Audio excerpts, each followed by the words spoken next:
President Trump has your back, and he is grateful for your hard work. On the economic front, President Trump took immediate action to lower costs for families who are suffering from 4 long years of the Biden administration's destructive and inflationary policies. President Trump ordered the heads of all executive departments and agencies to help deliver emergency price relief to the American people, untangle our economy from Biden's regulatory constraints, and end the reckless war on American energy. President Trump also signed sweeping executive orders to end the weaponization of government and restore common sense to the federal bureaucracy. He directed all federal agencies to terminate illegal diversity, equity, and inclusion programs to help return America to a merit-based society. President Trump also signed an executive order declaring it is now the policy of the federal government that there are only 2 sexes, male and female. Sanity has been restored. Before I take your questions, I would like to point out to all of you once again have access to the most transparent and accessible president in American history. There has never been a president who communicates with the American people and the American press corps as openly and authentically as the 45th and now 47th president of the United States. This past week, President Trump has held multiple news conferences, gaggled on Air Force One multiple times, and sat down for a 2-part interview on Fox News, which aired last week. As Politico summed it up best, Trump is everywhere again. And that's because President Trump has a great story to tell about the legendary American revival that is well underway. And in keeping with this revolutionary media approach that President Trump deployed during the campaign, the Trump White House will speak to all media outlets and personalities, not just the legacy media who are seated in this room. Because according to recent polling from Gallup, Americans' trust in mass media has fallen to a record low. Millions of Americans, especially young people, have turned from traditional television outlets and newspapers to consume their news from podcasts, blogs, social media, and other independent outlets. It's essential to our team that we share President Trump's message everywhere and adapt this White House to the new media landscape in 2025. To do this, I am excited to announce the following changes will be made to this historic James S. Brady briefing room, where Mr. Brady's legacy will endure. This White House believes strongly in the First Amendment, so it's why our team will work diligently to restore the press passes of the 440 journalists whose passes were wrongly revoked by the previous administration. We're also opening up this briefing room to new media voices who produce news-related content and whose outlet is not already represented by one of the seats in this room. We welcome independent journalists, podcasters, social media influencers, and content creators to apply for credentials to cover this White House. And you can apply now on our new website, whitehouse.gov/newmedia. Starting today, this seat in the front of the room, which is usually occupied by the press secretary's staff, will be called the new media seat. My team will review the applications and give credentials to new media applicants who meet our criteria and pass United States Secret Service requirements to enter the White House complex. So in light of these announcements, our first questions for today's briefing will go to these new media members whose outlets, despite being some of the most viewed news websites in the country, have not been given seats in this room.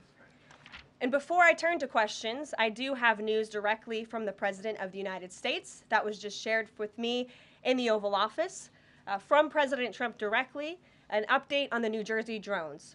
After research and study, the drones that were flying over New Jersey in large numbers were authorized to be flown by the FAA for research and various other reasons. Many of these drones were also hobbyists, recreational, and private individuals that enjoy flying drones. In time, it got worse due to curiosity. This was not the enemy. A statement from the President of the United States to start this briefing with some news. And with that, I will turn it over to questions. And we will begin with our new media members, Mike Allen from Axios, Matt Boyle from Breitbart. Mike, why don't you go ahead? Thank you very much. Karoline, does the President see anything fishy about deep sea, either its origins or its cost? And could China's ability to make these models quicker, cheaper, affect our thinking about expanding generation data centers, chip manufacturing? Sure. The president was asked about DeepSeek last night on Air Force One when he gaggled for, I think, the third or fourth time throughout the weekend with members of the traveling press corps. The president said that he believes that this is a wake-up call to the American AI industry. The last administration sat on their hands and allowed China to rapidly develop this AI program. And so President Trump believes in restoring American AI dominance. And that's why he took very strong executive action this past week to sign executive orders to roll back some of the onerous regulations on the AI industry. And President Trump has also proudly appointed the first AI and crypto czar at this White House, David Sachs, whom I spoke with yesterday, very knowledgeable on this subject, and his team is here working every single day to ensure American AI dominance.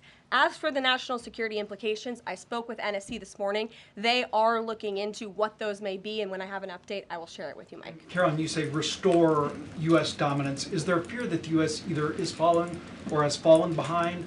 And how would the president make sure the U.S. stays ahead?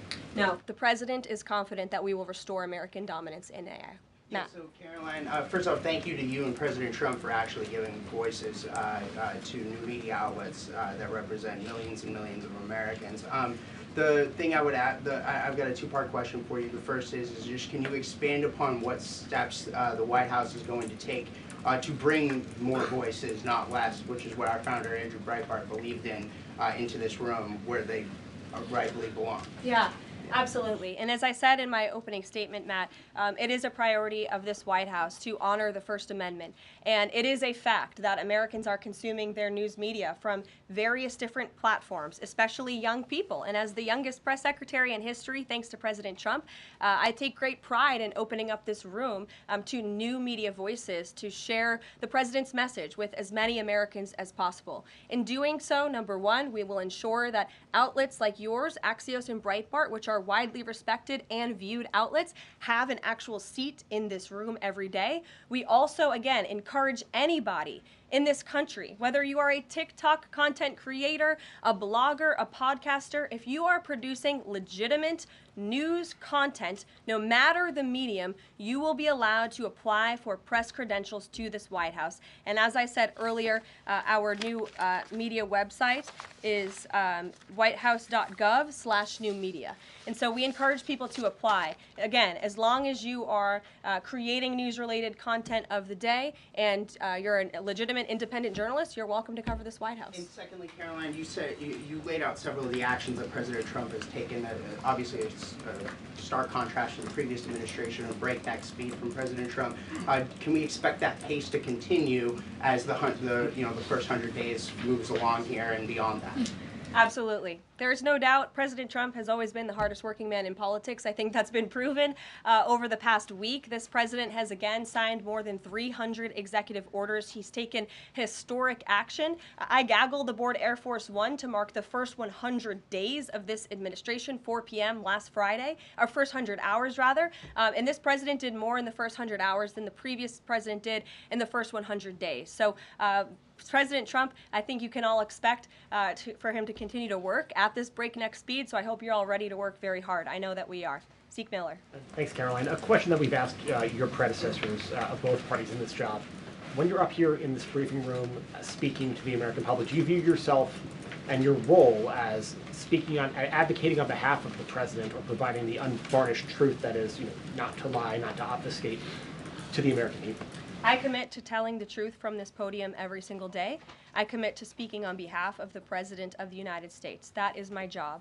And I will say it's very easy to speak truth from this podium when you have a president who is implementing policies that are wildly popular with the American people, and that's exactly what this administration is doing. It's correcting the lies and the wrongs of the past 4 years, many of the lies that have been told to your faces in this very briefing room. I will not do that.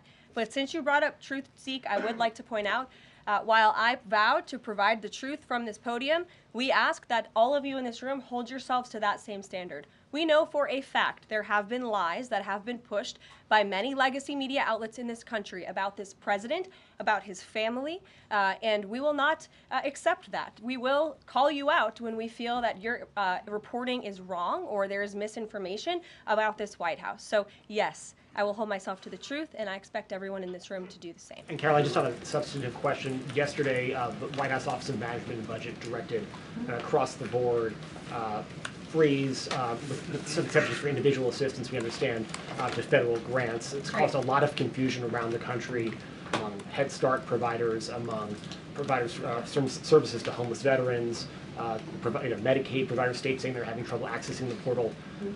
Could you help us clear up some of the confusion, give some certainty to folks, and also, is that uncertainty, how does that uncertainty service the president's voters? Well, I think there's only uncertainty in this room amongst the media. There's no uncertainty in this building. So let me provide the certainty and the clarity that all of you need.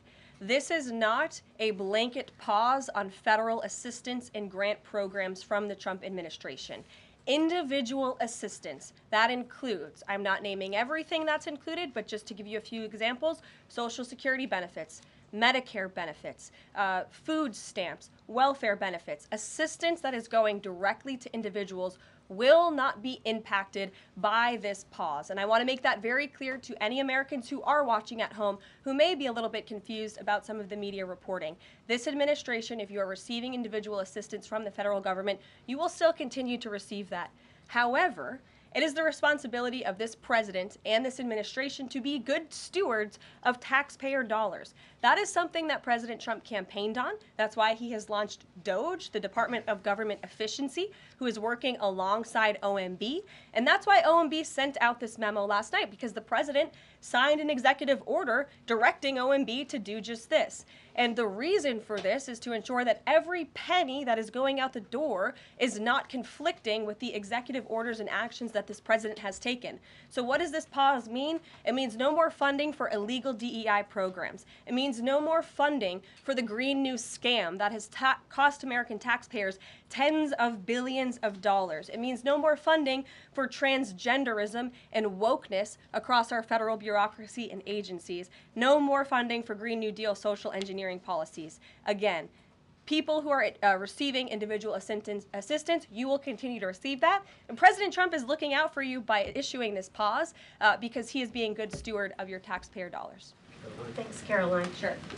How long is this pause going to last, and how is the Trump administration recommending that organizations that rely on federal funding make payroll, pay their rent in the meantime? It is a temporary pause, and the Office of Management and Budget is reviewing the federal funding that has been going out the door. Again, not for individual assistance, but for all of these other programs that I mentioned. I also spoke with the incoming director of OMB this morning, and he told me to tell all of you that the line to his office is open for other federal government agencies across the board, and if they feel that programs are necessary and in line with the president's agenda, then the Office of Management and Budget will review those policies. I think this is a very responsible measure. Again, the past 4 years, we've seen the Biden administration spend money like drunken sailors. It's a big reason we've had an inflation crisis in this country, and it's incumbent upon this administration to make sure, again, that every penny is being accounted for honestly. Why impose this pause with so little notice? Why not give organizations more time to plan for the fact that they are about to lose, in some cases, really crucial federal funding, at least for a period of time? There was notice. It was the executive order that the president signed. There's also a freeze on hiring, as you know, a regulatory freeze, and there's also a freeze on foreign aid. And this is, again, incredibly important to ensure that this administration is taking into consideration how hard the American people are working. And their tax dollars actually matter to this administration. You know, just during this pause, DOGE and OMB have actually found that there was $37 million that was about to go out the door to the World Health Organization, which is an organization, as you all know, that President Trump, with the swipe of his pen in that executive order, is no longer wants the United States to be a part of. So that wouldn't be in line with the president's agenda. DOJ and OMB also found that there was about to be 50 million taxpayer dollars that went out the door to fund condoms in Gaza. That is a preposterous waste of taxpayer money. So that's what this pause is focused on, being good stewards of tax dollars. And so this doesn't affect Meals on Wheels or Head Start or disaster aid? Again, it does not affect individual assistance that's going to Americans. To follow up on Nancy, do you think there will be a list of who is affected and how much money is affected? How will these contractors and organizations know if they are actually having their funding frozen?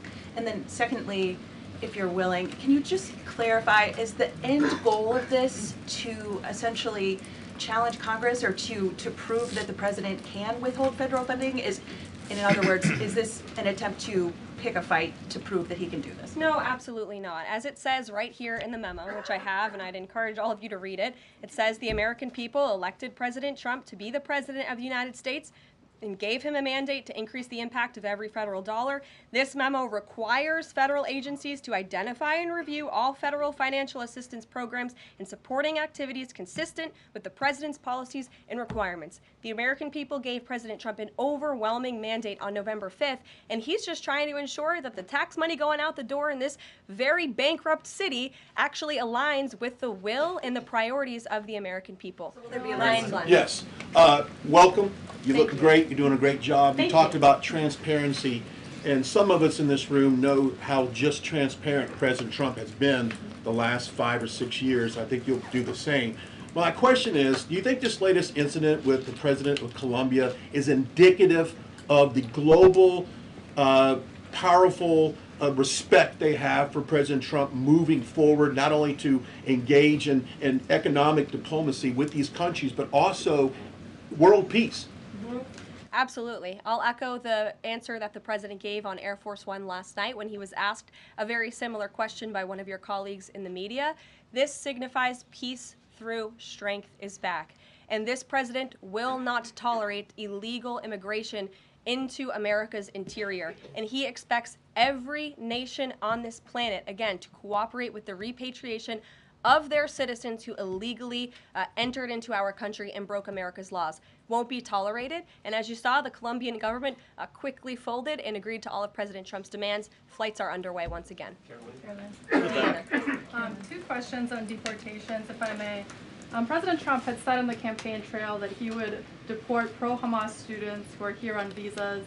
And on his first day in office, he signed an executive order that said, quote, the U.S. must ensure that admitted aliens and aliens otherwise already present in the U.S. do not bear hostile attitudes towards its citizens, culture, government, institutions, or founding principles.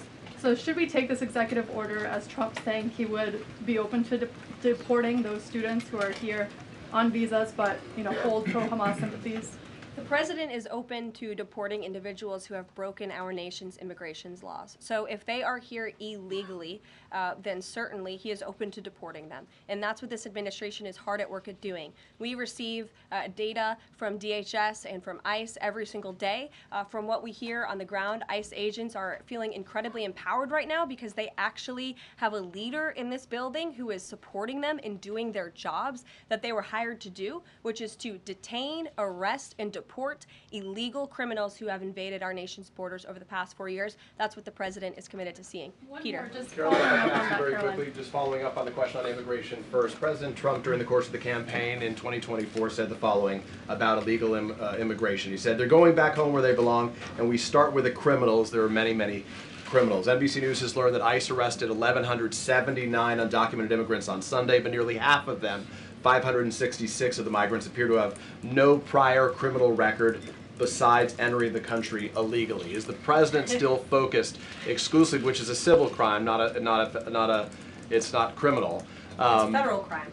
So I'm asking though. He said he was going to focus on those violent offenders first. So is violent offenders no longer the predicate for these people to be deported? The president has said countless times on the campaign trail, I've been with him at the rallies, I know you've been there covering them too, Peter, that he is focused on launching the largest mass deportation operation in American history of illegal criminals. And if you are an individual, a foreign national, who illegally enters the United States of America, you are by definition a criminal, and so therefore you are subject to deportation. I apologize for interrupting. So to be clear, it's not violent criminals do not receive precedence in terms of the deportations taking place. The president has also said two things can be true at the same time. We want to deport illegal criminals, illegal immigrants from this country, but the president has said that, of course, the illegal criminal drug dealers, the rapists, the murderers, the individuals who have committed heinous acts on the interior of our country and who have terrorized law-abiding American citizens, absolutely, those should be the priority of ICE, but that doesn't mean that the other illegal criminals who entered our nation's borders are off the table. Understood. Then let me ask you a separate question about the confusion that still exists across the country right now as it relates to the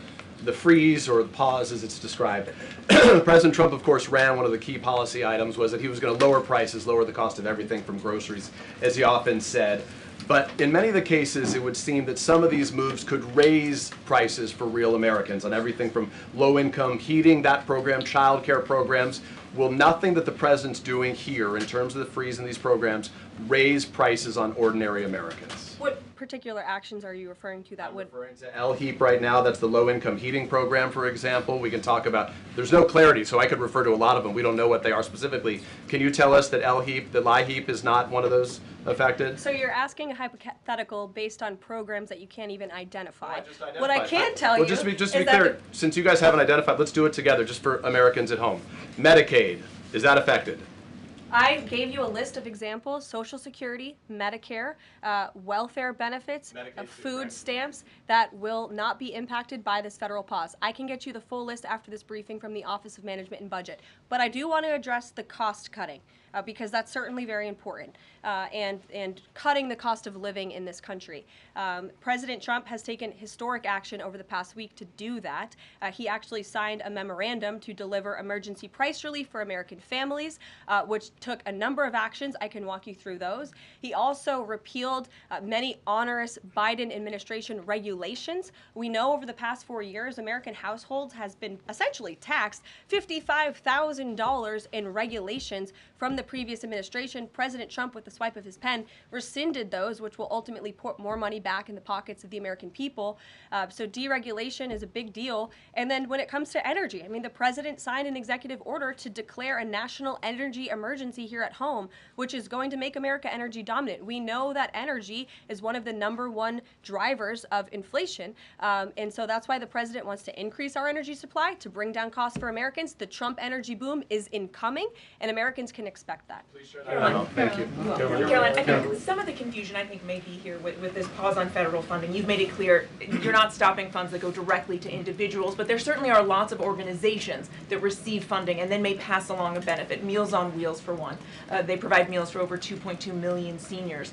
What is the president's message to Americans out there, many of whom supported him and voted for him, who are concerned that this is going to impact them directly, even if, as you said, the funding isn't coming directly to their wallet? I have now been asked and answered this question 4 times. To individuals at home who receive direct assistance from the federal government, you will not be impacted by this federal freeze. In fact, OMB just sent out a memo to Capitol Hill with Q&A to clarify some of the questions and the answers that all of you are asking me right now. Again, direct assistance will not be impacted. I've been asked and answered about this OMB memo. There's many other topics of the day. Jackie Heinrich. Direct assistance, Caroline, if it's going to another organization and then trickling down.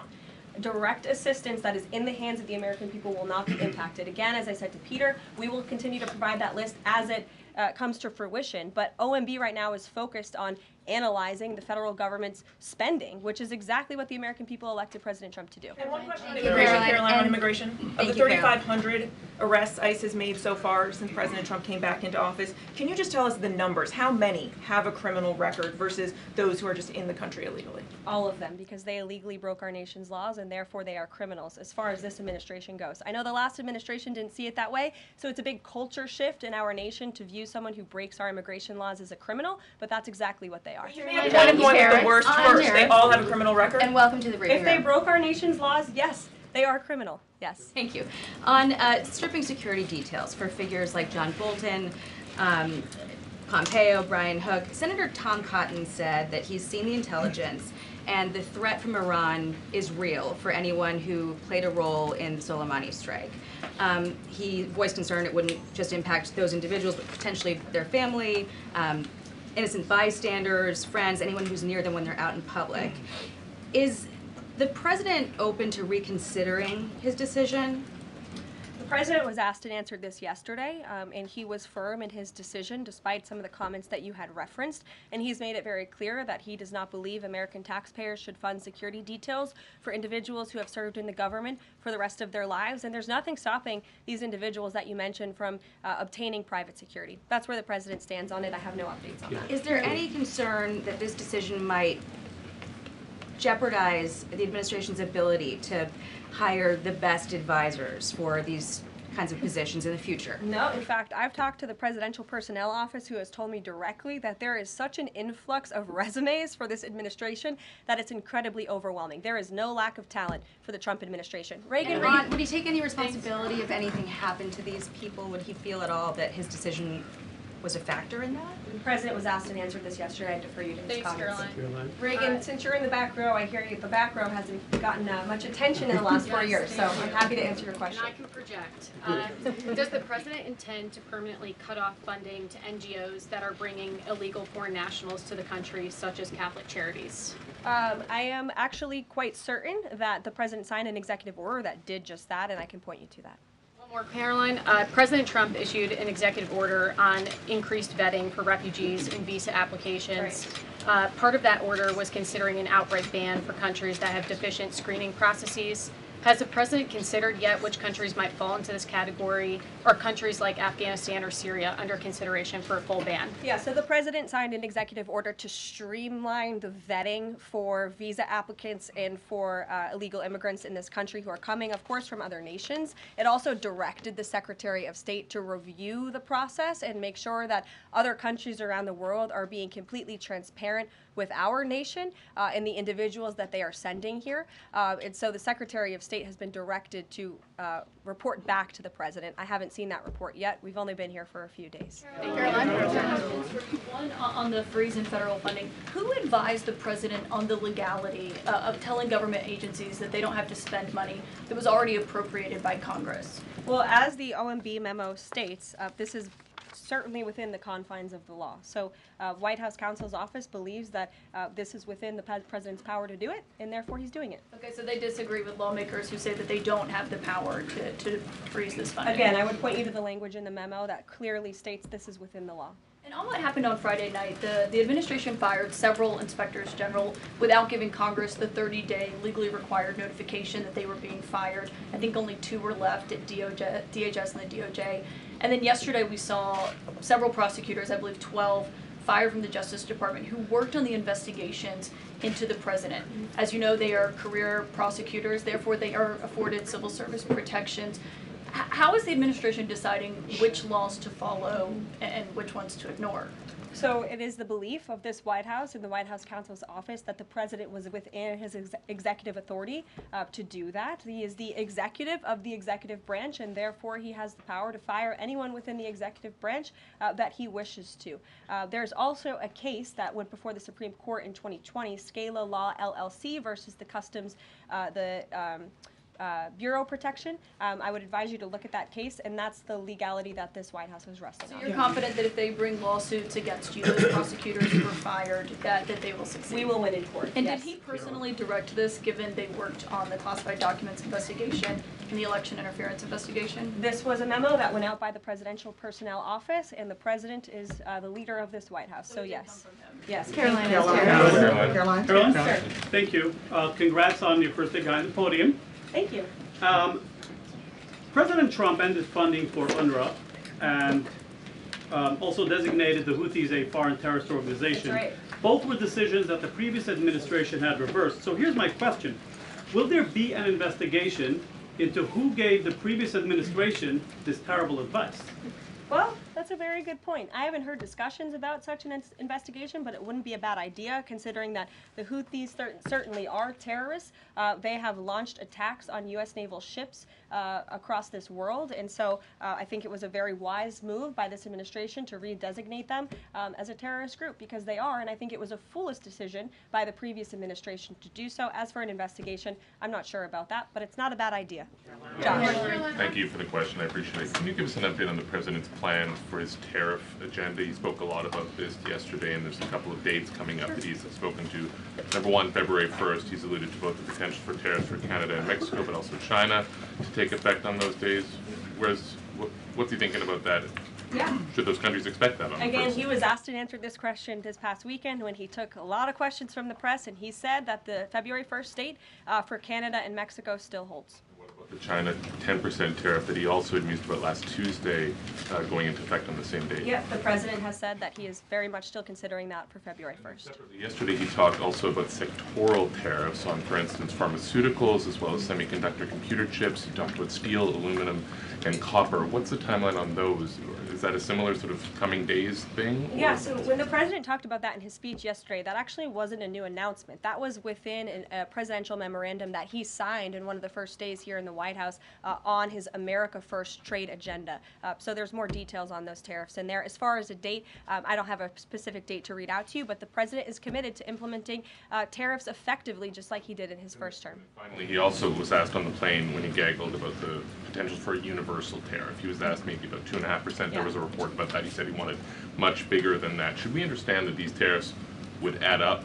You know, in other words, you might have country-specific tariffs like Canada, Mexico, China. You might have sectoral tariffs like on pharmaceuticals, as well as a potential universal tariff on top of that. Do these stack on one or the other, or would one sort of take precedence over another? All I can point you to is what the president has said on this front. The February 1st date for Canada and Mexico, also the China tariff that he has discussed. He rejected the 2.5% tariff. He said that was a little bit too low. He wants it to be higher. I'll leave it to him to make any decisions on that front. Phil Weichman. What the Mexicans and Canadians have done so far, do you have any comment on whether that has met the bar, what he wants to see on fentanyl? Thank you. I won't get ahead of the president again on advocating to foreign nations on what they should or shouldn't do to get away from these tariffs. The president has made it very clear, again, that he expects every nation around this world to cooperate with the repatriation of their citizens. And the president has also put out specific statements in terms of Canada and Mexico when it comes to what he expects in terms of border security. We have seen a historic level of cooperation from Mexico, but again,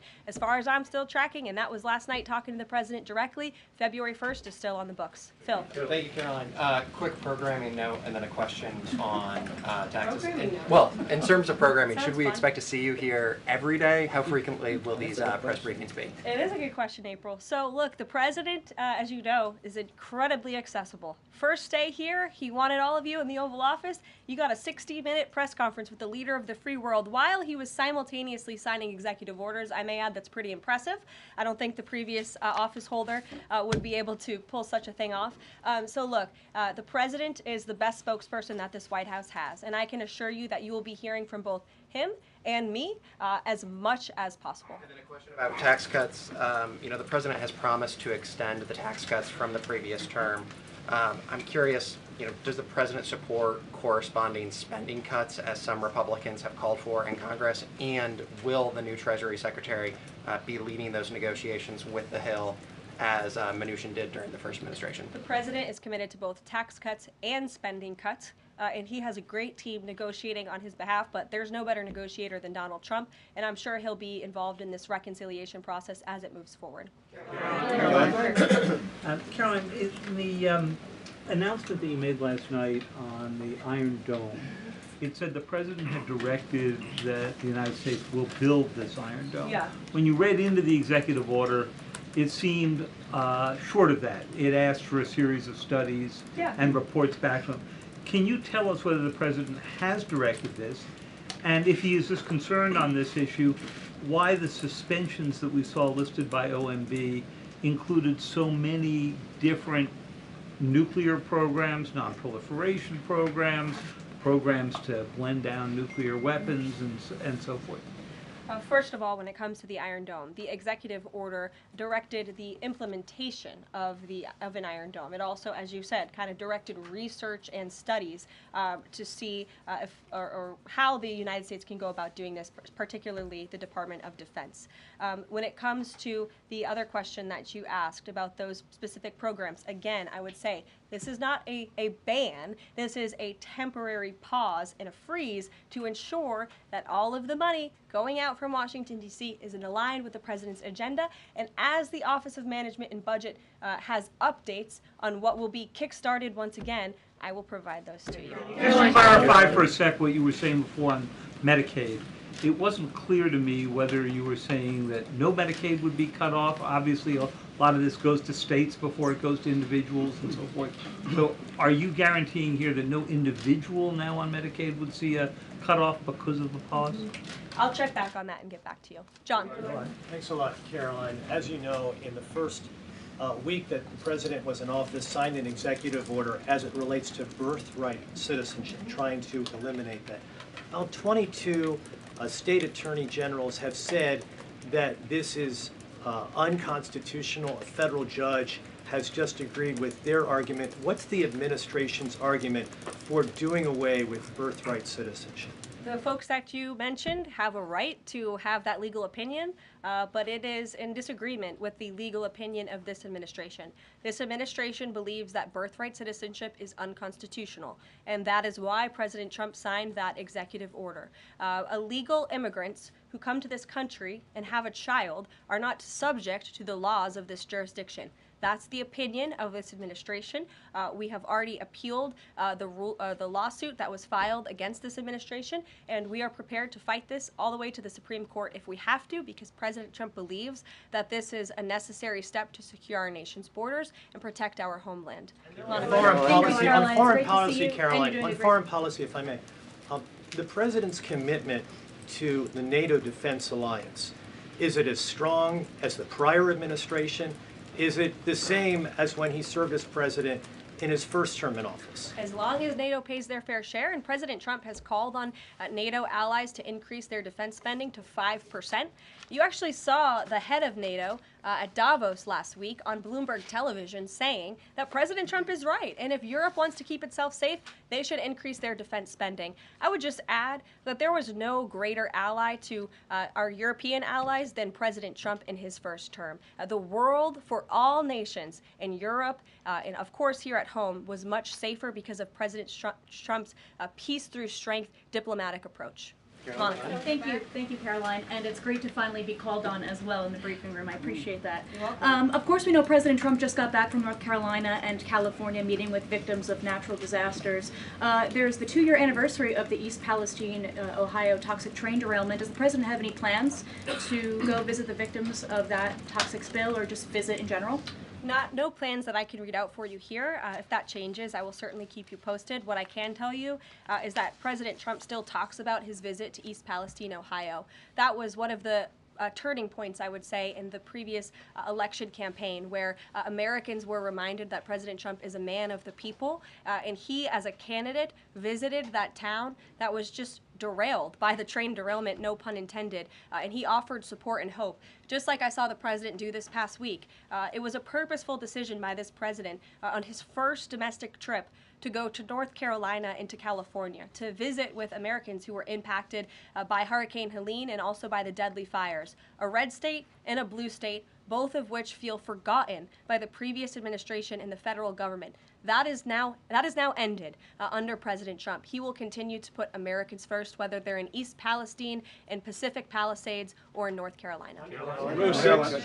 Thank you, Caroline. On California, could you please clarify what the military did with the water last night as referenced in the president's Truth Social post? The water has been turned back on in California, and this comes just days after President Trump visited Pacific Palisades, and as you all saw, applied tremendous pressure on state and local officials in Pacific Palisades, including Los Angeles Mayor Karen Bass, to turn on the water and to direct that water to places in the south and in the middle of the state that have been incredibly dry, which has led to the expansion, the rapid expansion of these fires. So could you clarify what the military's role was, where the water came from, and how it got there? Again, the Army Corps of Engineers has been on the ground in California to respond to the devastation from these wildfires, and I would point out that just days after President Trump visited the devastation from these fires, the water was turned on. That is because of the pressure campaign he put on state and local officials there who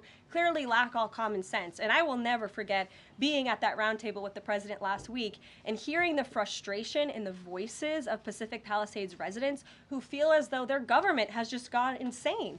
Before President Trump showed up on the scene, Karen Bass was telling private property owners that they would have to wait 18 months to access their private property. So this administration, the president and his team that's on the ground in California, Rick Grinnell, who he has designated to oversee this great crisis, it will continue to put pressure on Karen Bass and state and local officials to allow residents to access their properties. This is a huge part of it. These residents want to take part in their own clearing out of their properties. They should be able to do that. It's the United States of America. What happened to our freedom? Clearly it's gone in California, but not anymore under President Trump. April. Caroline, welcome to the briefing room. Thank you. Several questions. One on the pause. Will minority-serving institutions, preferably colleges and universities, have those monies held back temporarily at this moment? Again, I have not seen the entire list because this memo was just sent out. So I will provide you all with updates as we receive them, okay? Secondly, when it comes to immigration, there is this southern border focus. What happens to those who've overstayed their visas? That is part of the broken immigration system. In 2023, there was a report by the Biden administration, the Homeland Security Department, that said overstays of visas were 3 times more than usual. Will there be a focus on the overstays for visas as well? If an individual is overstaying their visa, they are therefore an illegal immigrant residing in this country and they are subject to deportation. And also yes. Lastly, as we're dealing with anti-DEI, anti-woke efforts, we understand this administration is thinking about celebrating Black History Month. Have you got any word on that? Anything that you can offer to us? As far as I know, this White House certainly still intends to celebrate, and we will continue to celebrate American history and the contributions that all Americans, regardless of race, religion, or creed, have made to our great country, and America is back. Christian Daytop. Thanks, Caroline. Just real quick, you mentioned the inflation executive order the president signed, but egg prices have skyrocketed since President Trump took office, so what specifically is he doing to lower those costs for Americans?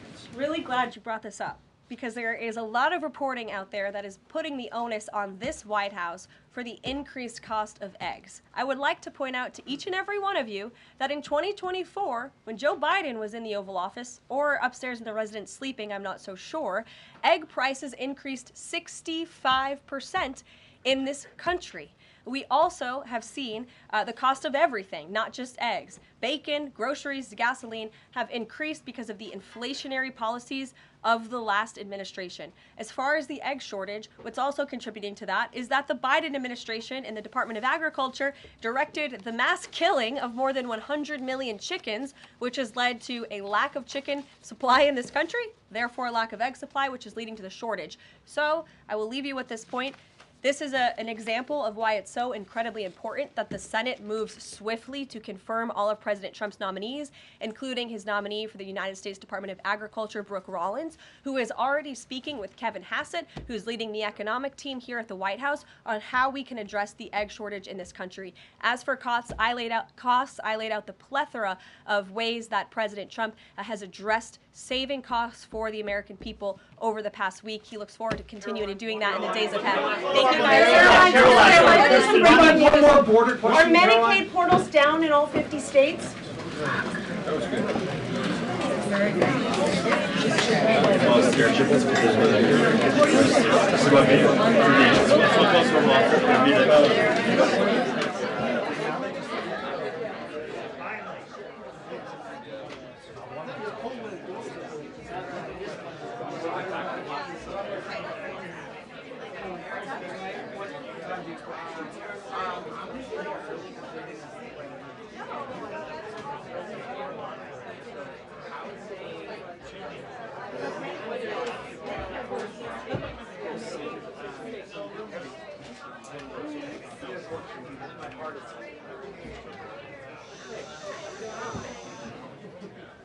You want me to get a card down for you? No, it is straight to a computer. Look at you. Straight to a computer. It's not nice. You should not call John Ellis with his computer. Although.